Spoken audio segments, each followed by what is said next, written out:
Hello hi నమస్తే అందరూ ఎలా ఉన్నారు? నేను చాలా బాగున్నాను.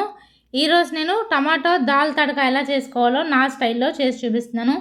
చాలా టేస్టీగా ఉంటుంది. అలాగే రైస్ రోటీ జీరా రైస్తో చాలా అంటే చాలా ఎక్సలెంట్ ఉంటుంది. చాలా సింపుల్గా చేసుకోవచ్చు. అలాగే ఎంతో టేస్టీ ఉంటుంది. సో దానికన్నా ముందు మీరు వీడియోని లైక్ చేసి నా ఛానల్ సబ్స్క్రైబ్ చేసుకోకపోతే సబ్స్క్రైబ్ చేసేయండి. ఈ పప్పు కోసం నేను ఒక కప్పు కందిపప్పు తీసుకున్నాను. అందులో సగం హాఫ్ కప్ వచ్చేసి పెసరపప్పు తీసుకున్నాను. ఈ రెండు కలిపి 1.5 కప్పు.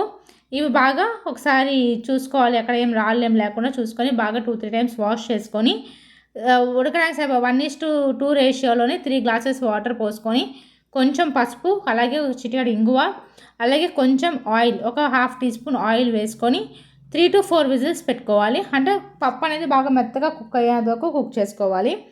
అలా కుక్ చేసుకొని లిడ్ తీసుకొని ఒకసారి పప్పు అంతా కలుపుకొని పప్పు డ్రై అయిపోకుండా ఉండడం కోసం కొంచెం ఒక హాఫ్ గ్లాస్ వాటర్ అనేది పోసుకోవాలి. వాటర్ పోసుకొని కలుపుకొని పక్కన పెట్టుకోవాలి. ఆ తర్వాత ఒక మూకుడు తీసుకొని దాంట్లో 3 to 4 స్పూన్స్ ఆయిల్ వేసుకోవాలి. ఆయిల్ వేసుకొని వెల్లుల్లిపాయలు 10 నుంచి 15 వెల్లుల్లి రెబ్బలు ఈ విధంగా సన్నగా కట్ చేసుకోవాలి. దీనికి పప్పుకి వెల్లుల్లి రెబ్బలు బాగా ఎక్కువ వేసుకుంటే బాగుంటుంది. మంచిగా గోల్డెన్ బ్రౌన్ కలర్ వచ్చిన తర్వాత 3 నుంచి 4 పచ్చిమిర్చి ఈ విధంగా సన్నగా కట్ చేసుకోవాలి.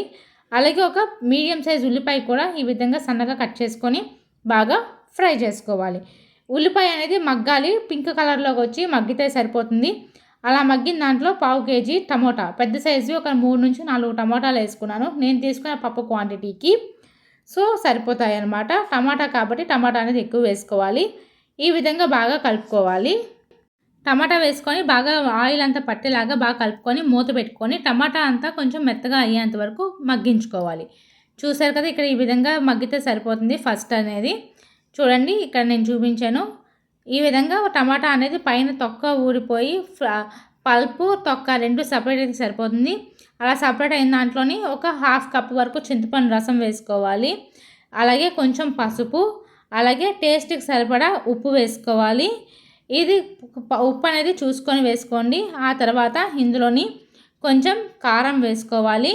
పచ్చిమిర్చి వేసినాం కాబట్టి సో కారం అనేది అడ్జస్ట్ చేసుకోండి, మరి ఎక్కువైతే తినలేరు. సో దాని తర్వాత ధనియాల పొడి 1 టీ స్పూన్. ఈ ధనియాల పొడి నుంచి అలాగే కసూరి మేతి కూడా 1 టీ స్పూన్. ఈ ధనియాల పొడి కసూరి మేతి ఈ రెండింటి నుంచే ఈ పప్పుకి మంచి ఫ్లేవరు అలాగే టేస్ట్ కూడా వస్తుందన్నమాట. సో స్కిప్ చేయకుండా కంపల్సరీ వేసుకొని కలుపుకొని మూత పెట్టుకొని 5 మినిట్స్ టమాటా అంతా గుజ్జుగా అయ్యేంత వరకు మగ్గించుకోవాలి. ఈ విధంగా బాగా మగ్గి ఆయిల్ అంతా పైకి వచ్చినప్పుడు మనం ముందుగా ఉడికించి పెట్టిన పప్పులోని ఈ మసాలా పేస్ట్ అంతా మనం పప్పులో వేసుకోవాలి. వేసుకొని పప్పుని బాగా కలుపుకోవాలి. ఇక్కడ పప్పులోని మసాలా అంతా బాగా పట్టే కలుపుకొని స్టవ్ ఆన్ చేసుకోవాలి. స్టవ్ ఆన్ చేసుకొని మీ థిక్నెస్కి సరిపడా వాటర్ అనేది వేసుకోవాలి. ఇందులోని మరి పప్పు గట్టిగా ఉండద్దు, అలాగని చెప్పి వాటరీగా కూడా ఉండద్దు, కొంచెం లూజ్గానే ఉండాలి. ఆ మాత్రం హాఫ్ గ్లాస్ వాటర్ వేసుకొని కలుపుకొని స్టవ్ ఆన్ చేసుకొని పక్కన పెట్టుకొని వేరే తడక ప్యాన్ తీసుకొని దాంట్లో 1 టేబుల్ స్పూన్ నెయ్యి వేసుకోవాలి. ఈ పప్పుకి టేస్ట్ అంతా నెయ్యితో పోపు పెట్టుకుంటేనే వస్తుంది. దాంట్లోని 2 నుంచి 3 ఎండుమిరపకాయలు, కొంచెం జీలకర్ర, కొంచెం ఆవాలు, అలాగే కొంచెం ఇంగువ వేసుకొని బాగా ఫ్రై అవనివ్వాలి. అలా ఫ్రై చేసుకోవాలి. ఈ పప్పుని ఆయిల్తో కూడా మనం కావాలంటే పోపు పెట్టుకోవచ్చు, కానీ నెయ్యితో పెట్టుకుంటే టేస్ట్ బాగుంటుంది.